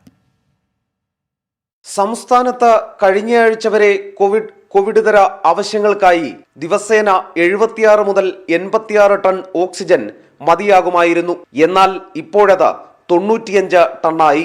ഏപ്രിൽ 30 ആകുമ്പോഴേക്കും ആവശ്യം വീണ്ടും ഉയരുമെന്നാണ് കണക്കുകൂട്ടൽ. 11 എയർ സെപ്പറേഷൻ യൂണിറ്റും ലിക്വിഡ് മെഡിക്കൽ ഓക്സിജൻ യൂണിറ്റുകളും കോവിഡ് പ്രതിസന്ധി നേരിടാൻ പൂർണ്ണ സജ്ജമാണ്. എന്നാൽ രോഗികളുടെ എണ്ണം വർദ്ധിക്കുന്നത് ആശങ്കയുണ്ടാക്കുന്നതായി petroleum and explosive safety organisation nodal officer R Venugopal. ഇപ്പം സംബന്ധിച്ചിടത്തോളം കേരളത്തിന് ഇപ്പോൾ നമുക്ക് ആവശ്യമുള്ളത് നമുക്ക് ഉണ്ട് ഇപ്പോൾ. പക്ഷേ നമ്മളെ ഉത്കണ്ഠകരാക്കുന്നത് വളരെയധികം നമ്മളെ പേടിപ്പെടുത്തുന്ന ഒരു കാര്യം നമ്പർ ഓഫ് പേഷ്യൻസിൻ്റെ ഇൻക്രീസാണ്. അതുകൊണ്ട് കോവിഡ് എഫക്റ്റ് ആയിരിക്കാതിരിക്കാൻ പരമാവധി ശ്രമിക്കുക. സംസ്ഥാനത്ത് ഓക്സിജൻ ഉപയോഗത്തിൽ ദിനംപ്രതി 2 മെട്രിക് ടൺ വീതം വർധനവാണ് രേഖപ്പെടുത്തുന്നത്. ഇത് കുറയ്ക്കാനുള്ള ശ്രമം നടക്കുന്നു. ലിക്വിഡ് മെഡിക്കൽ ഓക്സിജൻ ഉപയോഗം മെഡിക്കൽ കോളേജുകളിൽ മാത്രമായി പരിമിതപ്പെടുത്തി മറ്റിടങ്ങളിൽ ഓക്സിജൻ സിലിണ്ടറുകൾ ഉപയോഗിക്കാൻ പ്രേരിപ്പിക്കും. കൊച്ചിൻ റിഫൈനറിയിൽ നിന്നുള്ള പ്രൊഡക്റ്റ് മുഴുവൻ ഫ്രീ ആയിട്ടാണ് എല്ലാ ഹോസ്പിറ്റലുകളിലേക്കും ലിക്വിഡ് മെഡിക്കൽ ഓക്സിജൻ സപ്ലൈ ചെയ്യുന്നത്. പരമാവധി സിലിണ്ടറിൻ്റെ ഉപയോഗം കൂട്ടിക്കൊണ്ടുവരിക എന്നുള്ളതാണ് നമ്മൾ ചെയ്യാൻ നോക്കുന്നത്. ഈ 11 ASU പ്ലാന്റുകൾ 100% പ്രവർത്തിപ്പിക്കുകയും അത് സിലിണ്ടറിലേക്ക് ഫില്ല് ചെയ്ത് കേരളത്തിൻ്റെ നുക്ക് ആൻഡ് കോർണറിൽ എത്തിക്കുക എന്നുള്ളതാണ് ഒരു വലിയ കടമ്പ. അതേസമയം ദിവസേന 200 ടണ്ണോളം ഉൽപ്പാദിപ്പിക്കാനുള്ള ശേഷി കേരളത്തിനുണ്ടെന്നും നിലവിൽ തമിഴ്നാടിന് 90 ടണ്ണും കർണാടകത്തിന് 40 ടണ്ണും ഓക്സിജൻ കേരളം നൽകുന്നതായും R വേണുഗോപാൽ വ്യക്തമാക്കി. S ശ്രീകാന്ത്, 24 കൊച്ചി. സംസ്ഥാനത്തെ മെഗാ വാക്സിനേഷൻ ക്യാമ്പുകൾക്കെതിരെ കേന്ദ്ര സഹമന്ത്രി വി മുരളീധരൻ വാക്സിൻ മേളകൾ മനുഷ്യാവകാശ ലംഘനമാണെന്നും ഇതിനെതിരെ നടപടി വേണമെന്നും വി മുരളീധരൻ ആവശ്യപ്പെട്ടു. മെഗാ വാക്സിനേഷൻ മേള നടത്തിയ തലതിരിഞ്ഞ നടപടി ആരുടേതാണെന്നും മന്ത്രി ചോദിച്ചു. ഗുരുതരാവസ്ഥയിലുള്ളവർക്ക് കേരളത്തിൽ ആവശ്യത്തിന് സൗകര്യങ്ങളുണ്ടോ എന്നും വി മുരളീധരൻ.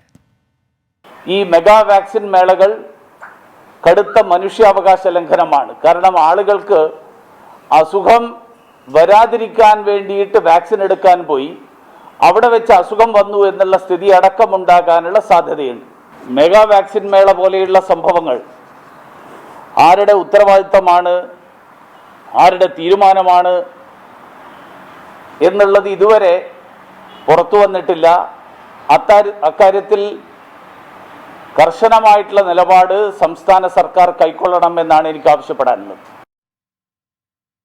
കോവിഡ് വ്യാപനം രൂക്ഷമായതോടെ മുന്നോട്ടു പോകാനാകാതെ സിനിമാ മേഖല. കർശന നിയന്ത്രണം അവസാനിച്ചാലും തിയേറ്ററുകൾ ഉടൻ തുറക്കാൻ കഴിയില്ലെന്നാണ് തിയേറ്റർ ഉടമകളുടെ സംഘടനയായ ഫിയോക്കിന്റെ വിലയിരുത്തൽ. പുതിയ സിനിമകൾ ഷൂട്ടിംഗ് ഇപ്പോൾ തുടങ്ങേണ്ടതില്ല എന്നാണ് നിർമ്മാതാക്കളുടെ സംഘടനയുടെ നിർദ്ദേശം.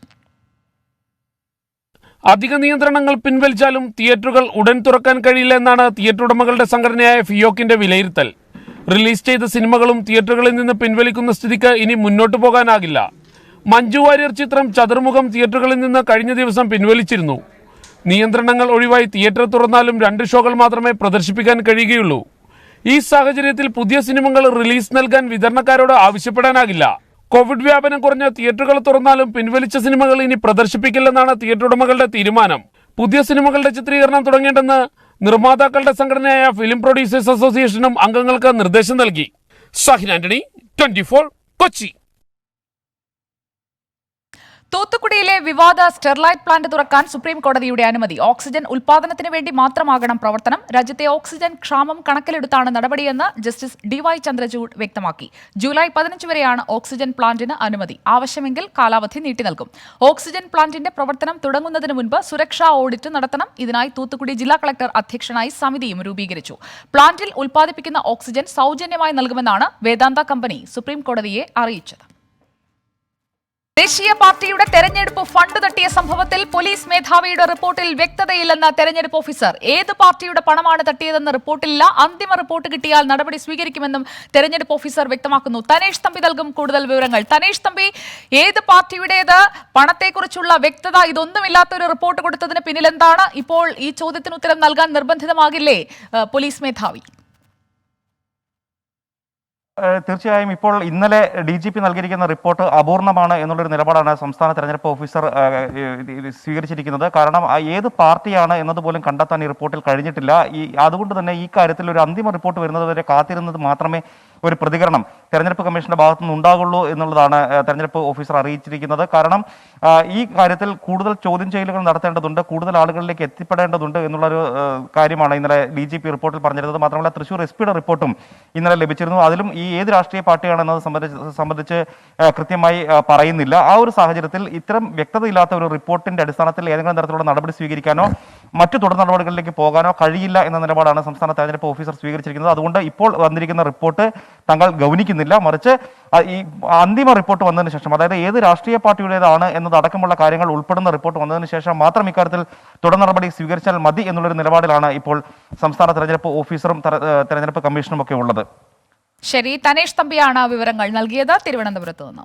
കൊടകര കുഴൽപ്പണ കേസിൽ കൂടുതൽ അറസ്റ്റുകൾ ഉടൻ ഉണ്ടാകുമെന്നുള്ള വിവരവും വരികയാണ്. കുഴൽപ്പണം തട്ടുന്നത് ആസൂത്രണം ചെയ്ത അലി എന്നയാൾ ഉടൻ വലയിലാകുമെന്നാണ് സൂചന. ഇതോടെ കുഴൽപ്പണത്തിന്റെ ഉറവിടം സംബന്ധിച്ച കൂടുതൽ വിവരങ്ങൾ കിട്ടുമെന്ന പ്രതീക്ഷയിലാണ് പോലീസ്. കുഴൽപ്പണം തട്ടിയ കേസിൽ 7 പേരുടെ അറസ്റ്റാണ് ഇതുവരെ പോലീസ് രേഖപ്പെടുത്തിയത്. നേരത്തെ സമാനമായ കേസുകളിൽ ഉൾപ്പെട്ടവരാണിവർ. കുഴൽപ്പണത്തിന്റെ ഉറവിടം സംബന്ധിച്ച വ്യക്തത വരാൻ പ്രധാന ആസൂത്രകനായ അലി എന്നയാളെ പിടികൂടേണ്ടതുണ്ട്. അതിനായുള്ള ശ്രമത്തിലാണ് അന്വേഷണ സംഘം. സംഭവത്തിൽ ഉൾപ്പെട്ട രാഷ്ട്രീയ പാർട്ടിയെക്കുറിച്ച് കൃത്യമായ സൂചനകളുണ്ടെങ്കിലും എത്ര പണം കടത്തിയെന്ന കാര്യത്തിലും നേതാക്കളുടെ ബന്ധം സംബന്ധിച്ചുമുള്ള ശക്തമായ തെളിവുകൾ ലഭിക്കാത്തത് പോലീസിനെ കുഴയ്ക്കുന്നുണ്ട്. എന്നാൽ കേസിനെ BJPയുമായി കൂട്ടിക്കുഴയ്ക്കുന്നതിനെതിരെ നേതൃത്വം രംഗത്തെത്തി. ഭാരതീയ ജനതാ പാർട്ടി ഈ സംഭവത്തിൽ വലിച്ചിഴയ്ക്കാൻ CPM ആസൂത്രിതമായിട്ടുള്ള ഗൂഢാലോചനയാണ് നടത്തിയത്. CPMന്റെ സംസ്ഥാന സെക്രട്ടറിയാണ്, ഭാരതീയ ജനതാ പാർട്ടിയുടെ ഫണ്ടാണ്, പാർട്ടി നേതാക്കന്മാരാണ് ഇതിന്റെ പിന്നിൽ എന്ന് പത്രമാധ്യമങ്ങളോട് പറഞ്ഞത്. കേസന്വേഷണത്തിൽ തെളിവുകൾ പുറത്തുവരുമ്പോൾ കാര്യങ്ങളിൽ വ്യക്തതയുണ്ടാകുമെന്നാണ് CPM നിലപാട്. അതിന്റെ യഥാർത്ഥ കേന്ദ്രങ്ങളിലേക്ക് കാര്യങ്ങൾ ചെന്നെത്തുമ്പോൾ വസ്തുക്കൾ പൂർണ്ണമായി വരികയും ചെയ്യും. അപ്പോൾ അതുകൊണ്ട് ഇതിൽ മറ്റൊന്നുമില്ല. ഇപ്പോൾ ഗവൺമെന്റ് ഇപ്പോൾ പോലീസ് അന്വേഷിച്ചുകൊണ്ടിരിക്കുകയാണ്. അതിന് വസ്തുക്കൾ പുറത്തു വരട്ടെ, അവിടെ തീരുവത്. കുഴൽപ്പണത്തിന്റെ രാഷ്ട്രീയ ബന്ധത്തിൽ കുരുങ്ങി നിൽക്കുകയാണ് കേസന്വേഷണം. കുഴൽപ്പണം ആരാണ്, ആർക്കു വേണ്ടിയാണ് എത്തിച്ചതെന്ന കാര്യത്തിൽ ഇനിയും വ്യക്തത വരേണ്ടതുണ്ട്. സുർജിത് അയ്യപ്പത്ത്, 24, തൃശൂർ. പാനൂർ മൻസൂർ വധക്കേസിൽ ഒരാൾ കൂടി കസ്റ്റഡിയിൽ. മുണ്ടത്തോട് സ്വദേശി പ്രശോഭിനെയാണ് അന്വേഷണ സംഘം കസ്റ്റഡിയിലെടുത്തത്. അതേസമയം ഇന്ന് പുലർച്ചെ കേസിലെ 10ാം പ്രതിയും CPIM പ്രാദേശിക നേതാവുമായ PP ജാബിറിന്റെ വീട്ടിലെ വാഹനങ്ങൾ അജ്ഞാതർ കത്തിച്ചു. വീടിന് പിന്നിലുള്ള ഷെഡിൽ നിർത്തിയിട്ടിരുന്ന കാറും 2 ബൈക്കുകളുമാണ് പൂർണ്ണമായും കത്തി നശിച്ചത്. സംഭവത്തിന് പിന്നിൽ ലീഗ് പ്രവർത്തകരെന്നാണ് CPIMന്റെ ആരോപണം. മൻസൂറിനെ കൊലപ്പെടുത്തിയ സംഭവത്തിൽ ബോംബ് തയ്യാറാക്കിയെന്ന് സംശയിക്കുന്നയാളെയാണ് അന്വേഷണ സംഘം കസ്റ്റഡിയിലെടുത്തത്. നേരത്തെ അറസ്റ്റ് രേഖപ്പെടുത്തിയ 8 പേർക്ക് പുറമെയാണ് മുണ്ടത്തോട് സ്വദേശിയായ പ്രശോഭിന്റെ കസ്റ്റഡി. പ്രതിയെ കൂടുതൽ വിശദമായി ചോദ്യം ചെയ്യും. കണ്ണൂർ മുക്കിൽ പീടികയിൽ പുലർച്ചെ 1:30യോടെ കേസിലെ 10ാം പ്രതി ജാബിറിന്റെ വീട് ആക്രമിക്കപ്പെട്ടു. സംഭവത്തിൽ ജാബിറിന്റെ വീട്ടിലെ വാഹനങ്ങൾ അഗ്നിക്കിരയാക്കി. വീടിന് പിന്നിലെ ഷെഡിൽ തീ പടരുന്നത് കണ്ട വീട്ടുകാർ പുറത്തേക്കിറങ്ങി ഓടിയത് അപകടം ഒഴിവാക്കി. വിവരമറിയിച്ചതിനെ തുടർന്ന് പോലീസും ഫയർഫോഴ്സും സ്ഥലത്തെത്തി തീ നിയന്ത്രണ വിധേയമാക്കി. സ്ഥലത്ത് പോലീസ് വിശദമായ പരിശോധന നടത്തി. സംഭവസ്ഥലം CPM ജില്ലാ സെക്രട്ടറി MV ജയരാജൻ സന്ദർശിച്ചു. പാനൂര് കലാപം ഉണ്ടാക്കാനുള്ള നീക്കമാണ് ലീഗിൻ്റേത് എന്ന് സംശയിക്കേണ്ടിയിരിക്കുന്നു. നേരത്തെ കത്വ ഫണ്ട് മുക്കിയതിൽ വിവാദ നായകനായ യൂത്ത് ലീഗ് നേതാവ് വാർത്താസമ്മേളനത്തിൽ ഒരു പ്രതികരണം നടത്തി. ചിലരുടെ പേരടക്കം പരാമർശിച്ചുകൊണ്ടായിരുന്നു ആ പ്രതികരണം. അദ്ദേഹം പ്രതികരിച്ച കൂട്ടത്തിൽ പെടുന്ന ഒരാളുടെ വീടിന് നേരെയാണ് ഇന്ന് പുലർച്ചെ 1:45-2 മണി സമയത്ത് അക്രമം നടന്നത്. തീവെക്കുകയായിരുന്നു. കേസിൽ 10ാം പ്രതിയായ ജാബിർ ഇപ്പോഴും ഒളിവിലാണ്. CPIMന്റെ പെരിങ്ങോളം ലോക്കൽ കമ്മിറ്റി അംഗമാണ് ജാബിർ. വോട്ടെടുപ്പ് ദിനത്തിൽ രാത്രിയായിരുന്നു കേസിനാസ്പദമായ സംഭവം നടന്നത്. 24 കണ്ണൂർ.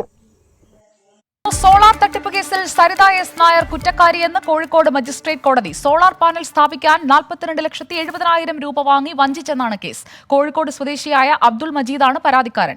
കേസിലെ 2ാം പ്രതിയാണ് സരിത. എന്നാൽ 1ാം പ്രതി ബിജു രാധാകൃഷ്ണൻ കോടതിയിൽ ഹാജരായില്ല. 3ാം പ്രതിയായിരുന്ന ബി മണിമോനെ കോടതി വെറുതെ വിട്ടു. സരിതയ്ക്കുള്ള ശിക്ഷ ഉച്ചയ്ക്ക് ശേഷം പ്രഖ്യാപിക്കും. പലതവണ അറസ്റ്റ് വാറന്റ് പുറപ്പെടുവിച്ചിട്ടും ഹാജരാകാതെ ഇരുന്ന സരിതയെ കഴിഞ്ഞ വ്യാഴാഴ്ചയാണ് കോഴിക്കോട് കസബ പോലീസ് അറസ്റ്റ് ചെയ്തത്. മുസ്ലിം ലീഗ് നേതാവ് KM ഷാജിക്കെതിരെ വീണ്ടും എൻഫോഴ്സ്മെന്റ് ഡയറക്ടറേറ്റിന്റെ അന്വേഷണം. അനധികൃത സ്വത്ത് സമ്പാദന ആരോപണം അന്വേഷിക്കും. വിജിലൻസ് കേസിന്റെ അടിസ്ഥാനത്തിലാണ് അന്വേഷണം. വിജിലൻസ് റെയ്ഡിൽ പിടിച്ചെടുത്ത 47 ലക്ഷം രൂപയുടെ സ്രോതസ് എൻഫോഴ്സ്മെന്റ് ഡയറക്ടറേറ്റും പരിശോധിക്കും. കേസിൽ വിജിലൻസിന്റെ അന്വേഷണ റിപ്പോർട്ട് കോടതിയിൽ നിന്ന് ആവശ്യപ്പെടാനും ED തീരുമാനിച്ചിട്ടുണ്ട്. റിപ്പോർട്ട് പരിശോധിച്ച ശേഷം തുടർ നടപടിയെടുക്കും. നേരത്തെ +2 കോഴ ആരോപണത്തിലും വിജിലൻസിന് പിന്നാലെ ED കേസ് രജിസ്റ്റർ ചെയ്തിരുന്നു.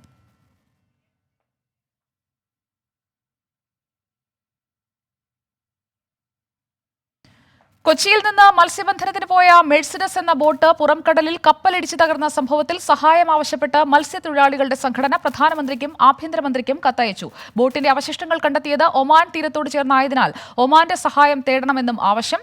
മത്സ്യത്തൊഴിലാളികളെയും ബോട്ടും കണ്ടെത്താൻ നാവികസേനയുടെ കപ്പലായ സമുദ്ര പ്രഹരിക തെരച്ചിൽ തുടരുകയാണ്. ഗോവയ്ക്കും കാർവാറിനുമിടയിൽ 600 നോട്ടിക്കൽ മൈൽ അകലെ കപ്പലിടിച്ചു തകർത്ത മെഴ്സിഡസ് എന്ന ബോട്ട് കണ്ടെത്താനുള്ള തിരച്ചിൽ ഇപ്പോഴും തുടരുകയാണ്. മത്സ്യത്തൊഴിലാളികളെ കണ്ടെത്താൻ തിരച്ചിൽ ഊർജിതമാക്കണമെന്നാവശ്യപ്പെട്ട് പ്രധാനമന്ത്രിക്കും ആഭ്യന്തരമന്ത്രിക്കും മത്സ്യത്തൊഴിലാളി സംഘടനകൾ കത്തയച്ചു. ഒമാൻ തീരത്തോട് ചേർന്നാണ് ബോട്ടിന്റെ ക്യാബിൻ കണ്ടെത്തിയത്. അതുകൊണ്ട് തന്നെ ഒമാൻ തീരസേനയുടെ സഹായം തരണമെന്നും മത്സ്യത്തൊഴിലാളികൾ ആവശ്യപ്പെടുന്നു. 11 മത്സ്യത്തൊഴിലാളികളെ കാണാതായിട്ട് ഇന്നേക്ക് 4 ദിവസം തികയുകയാണ്. നാവികസേനയുടെ സമുദ്രപ്രഹരിക എന്ന കപ്പൽ തിരച്ചിൽ തുടരുന്നുണ്ട്. മത്സ്യത്തൊഴിലാളികളെയോ ബോട്ടിന്റെ അവശിഷ്ടമോ ഇതുവരെ കണ്ടെത്താൻ കഴിഞ്ഞിട്ടില്ല. ഇടിച്ച കപ്പൽ കണ്ടെത്താൻ തീരസംരക്ഷണ സേനയും നാവികസേനയും മതിയായ ശ്രമം നടത്തുന്നില്ലെന്നും മത്സ്യത്തൊഴിലാളികൾ കുറ്റപ്പെടുത്തുന്നു. മത്സ്യത്തൊഴിലാളികളെ കണ്ടെത്താൻ ഉദ്യോഗസ്ഥരുടെ ഭാഗത്തു നിന്നും അനാസ്ഥ ഇനിയും തുടർന്നാൽ ശക്തമായ പ്രതിഷേധം സംഘടിപ്പിക്കാനാണ് മത്സ്യത്തൊഴിലാളി സംഘടനകൾ തീരുമാനിച്ചിരിക്കുന്നത്. ഷാഹിൻ ആന്റണി, 24 കൊച്ചി. 24 വാർത്ത ഇവിടെ പൂർണ്ണമാവുകയാണ്.